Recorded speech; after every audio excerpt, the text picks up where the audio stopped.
Hello and welcome to another midnight showing. As always, I'm Kelly, and I just got out of Insidious 3. Excuse me for one moment. Just bear with me. I didn't enjoy this movie. I'm not going to do my jump cut thing because I don't have time to actually film that right now. So, final verdict for those who are curious.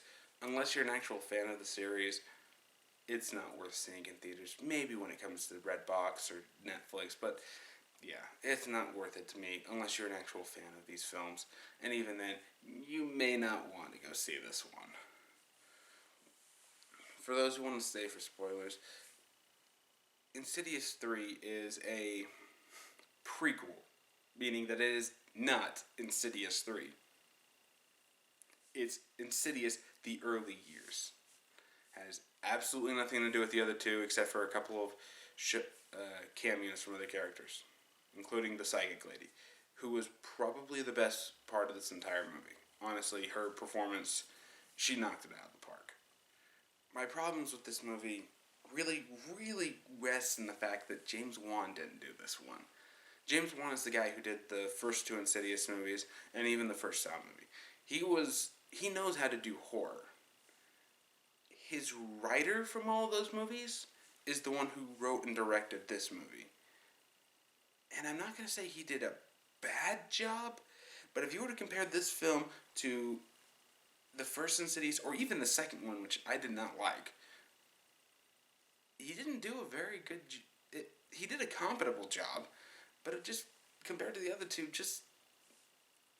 it doesn't really do anything or add anything.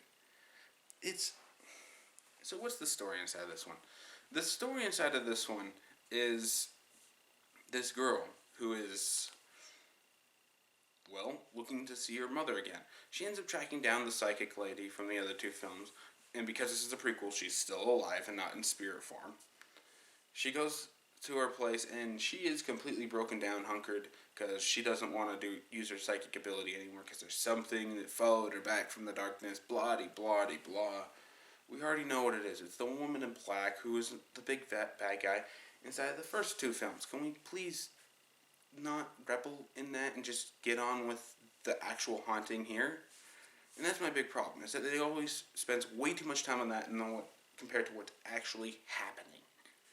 But again, she seeks her out. She can't help.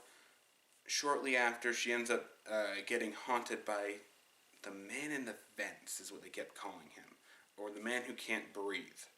And it's this just guy who's got this breathing mask on. And I'll admit, there are a lot of moments when he is legitimately scary as hell. There are other moments, though, when I felt this could have been done better by James Wan. It's just, my opinion, not shared by everyone, but the man in the vents, the man who can't breathe, is legitimately scary, and there's some good tension-filled moments as the movie steadily builds around this haunting. The thing is after her soul, just like in the other ones, blah. And it ends up distracting her. She's crossing the street one night, and she ends up getting pummeled by a car, and almost dies. It didn't get her soul, not completely anyway, from that death. So it's still haunting her, trying to get her to kill herself or something so it can get the rest of her soul. What works about this is, as I said, there's legitimate moments when this guy is terrifying as hell.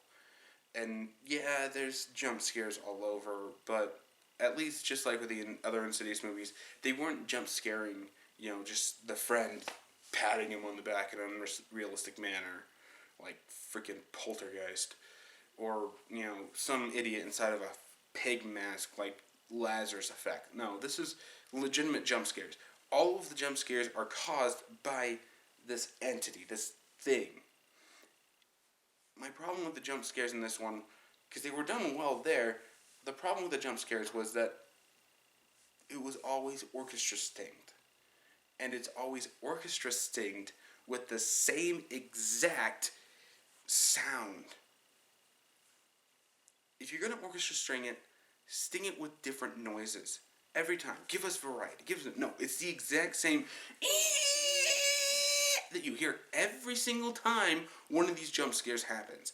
It's the exact same chord, it's the same exact clusters, it's the same notes, it's the same instruments. It's just it grates on your mind, especially with how many that end up in this film. But there are moments when they don't use jump scares that make this work big time. There's a really, really good moment where the girl is just talking to her friend via Skype because she's got both her legs broken and she's bedridden. Okay. And her friend says, "Oh, is that your brother inside the corner?" Granted, the fact that that she's from where they were sitting, there's no way in hell that she could actually see where this thing was actually standing, but we'll give this movie the benefit of the doubt, the non-plausibility, and the girl legitimately starts getting scared. She starts subtly looking around the room, and then she sees it behind one of the curtains to her side. Again, that's where it was standing the entire time. And if you actually were paying attention, you could have seen it there while she was just talking to her friend. It's, again, very, very good. There's a lot of times where he literally does blend in with the background like a freaking chameleon, and you don't really know he's there unless you're looking for him. Me, who's gone into enough horror films, I don't look at the foreground. I'm always looking at the background because that's where this thing always is. In good horror films, anyway. In bad horror films, he just jumps out of nowhere. But yeah, he's standing right there behind the curtain. She is legitimately scared. She doesn't know where to scream. No one's home. Her dad's off. Oh, crap. Suddenly the thing just starts walking forward slowly, slowly, slowly. Disappears into the floor.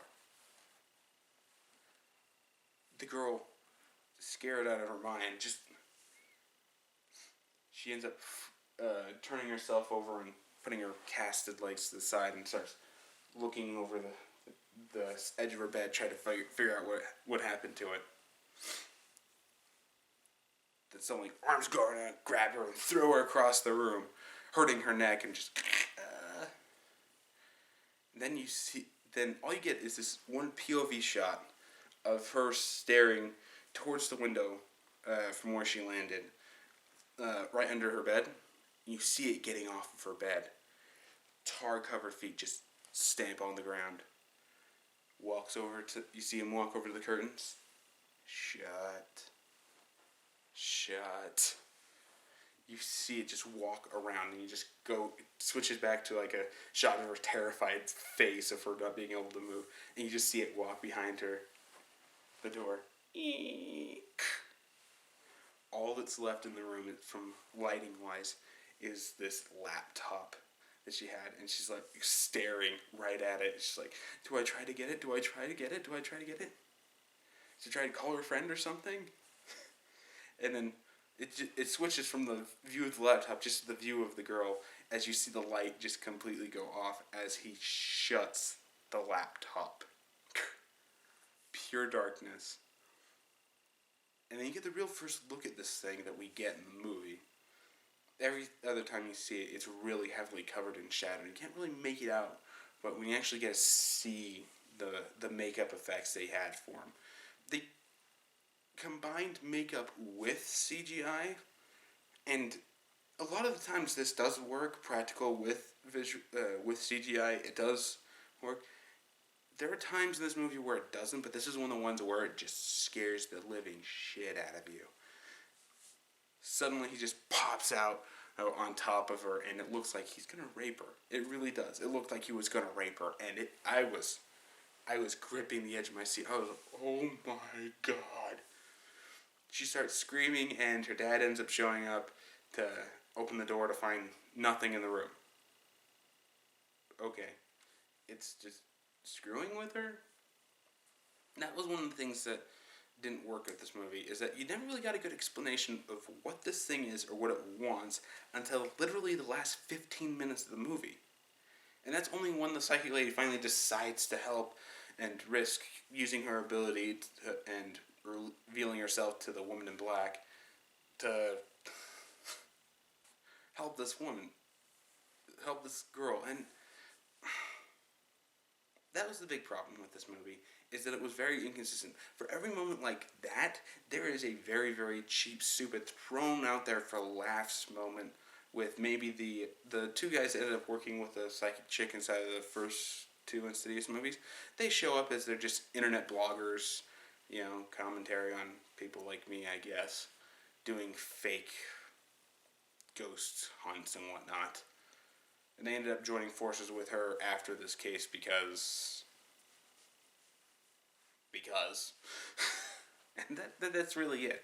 Is that it felt more like an origin story for her rather than a case she worked on back when she was before the events of the first two Insidious movies. That's it. I don't know.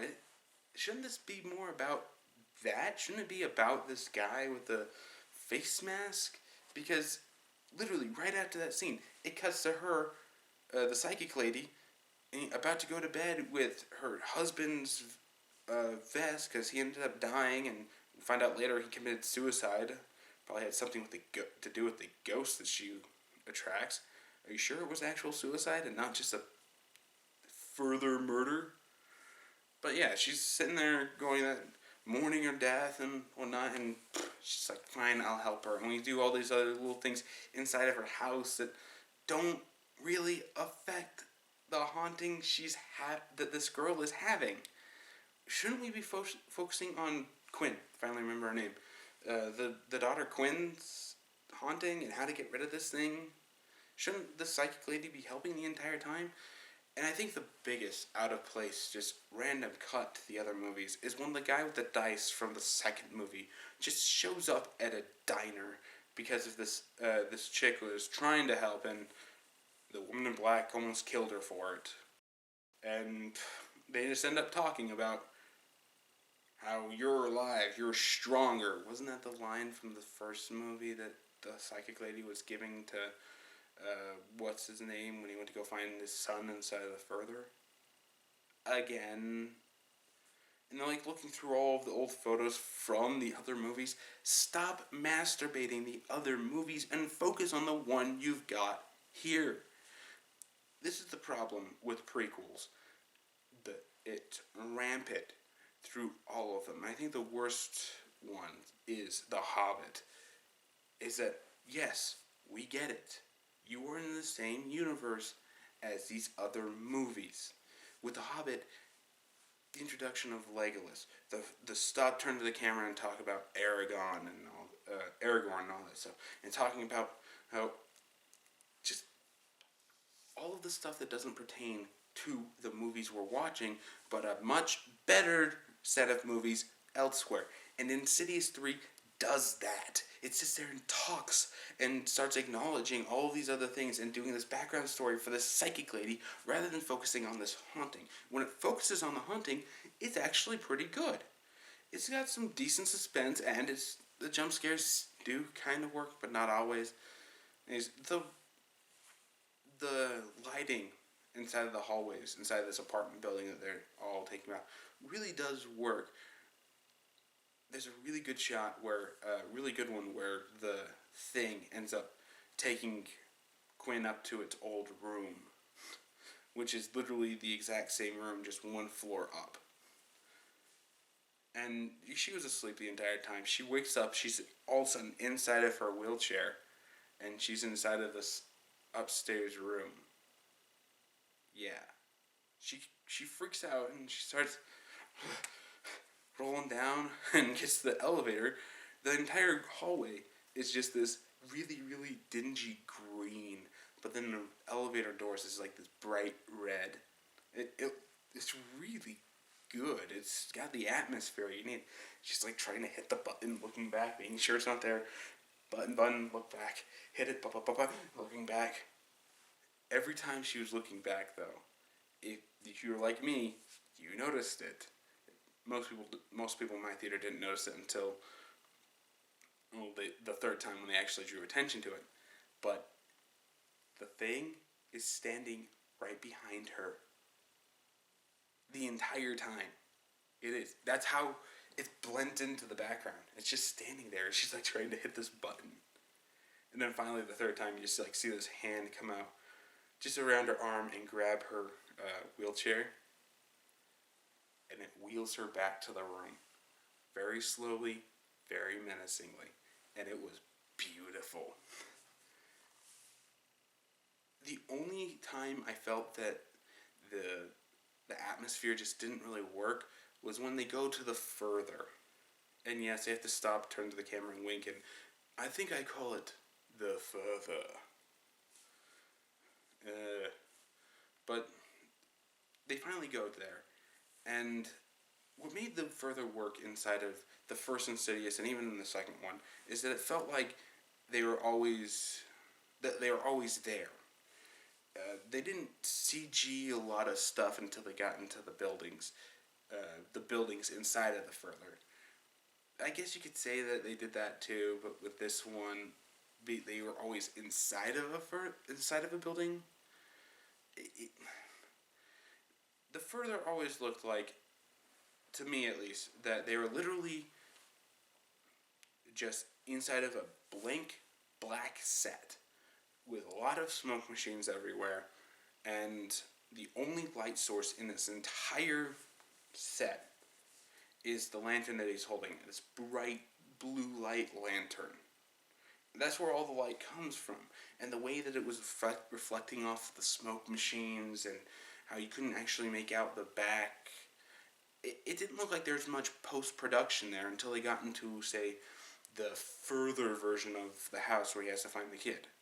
And even then, it still felt like they were inside the further. There was plenty of smoke, the dingy stuff. You get to actually explore this little ghost world a lot better than Polergeist. Like, that's the second time I've actually said that this review, haven't I? But compared to Insidious Chapter 3, it felt like the entire thing was done in post-production. Like they shot this in a very well-lit room and then just went to their camera functions and started pressing buttons trying to figure out, oh, look, this makes it look a little bit more like the further. You know, put this filter on, and the light from her lantern, it felt like, oh, that's too bright. We need to artificially tone that down a little bit so we can show you more of the background. Why? That was never the point of it. It's what made it great. Granted, there were moments when it kind of worked, like when they were fighting the actual entity at the end of the movie. But overall, it just looked like crap. And it was supposed to look like crap. But it didn't look like a good crap. It looked like I obviously didn't know how to shoot this without post-production. Without adding CGI elements, without doing this. The only time that it ever felt like it was really there was this one ghost girl who she ends up passing, who's literally standing inside of her room, and in her room it's raining, and she's like sitting there like this. That was the only moment that it felt like that at all. It felt like the further. The rest of it just looked like someone trying to imitate the further through CGI and post-production. I could sit here and I could just find another little thing to nitpick at, and something just bugged me about this film to the point where I walked out where that wasn't really good. That wasn't. So, the final verdict, as I said earlier, just skip it. Wait till Netflix or Redbox. It's not worth your ticket price unless you're an actual fan of this. Because, frankly speaking, if you're going to do a prequel, make it a full-fledged prequel and actually acknowledge that it's a prequel and not in this, let's masturbate the first couple of movies. Let's actually make a prequel. Instead, what we got was just that. It wasn't bad, and it was definitely better than some of the horror films I've had to see today. Polergeist! It really is. It really isn't that bad, but compared to, I've seen too many good horror films. I finally got sat down and watched Bob Duke. We got It Follows. Hell, Unfriended had a better gimmick than this did. It's at least that one felt new. This one feels like it's rehashing the first two films again. If you're going to make a third movie, make a third movie. If you're going to make a prequel, market it as a prequel. Don't say Insidious Chapter 3. That's like if they go, the next Sinister movie ends up being the family before Ethan Hawking's family died. Why? Just make a second one if you're going to make a second one. But we're not going to see the end of these movies. They're made for cheap, and frankly, they're better than most of the horror films out there. So it's a step in the right direction. I just wish they got James Wan back for this one. His writer, although doing a pretty good job for the most part, just wasn't there in my opinion. So yeah, my final verdict: skip it. Wait till Netflix or Redbox it if you're curious. Don't waste your money in theaters. It's not worth the ticket price. Well, that's it for me. If you liked what you saw, don't forget to subscribe. Did you see Insidious? Am I horribly wrong about this? Leave a comment in the description below and let me know what you thought. And as always, be sure to share these videos with your friends, and I will see you all next week, which is Jurassic World. So, see you all next time.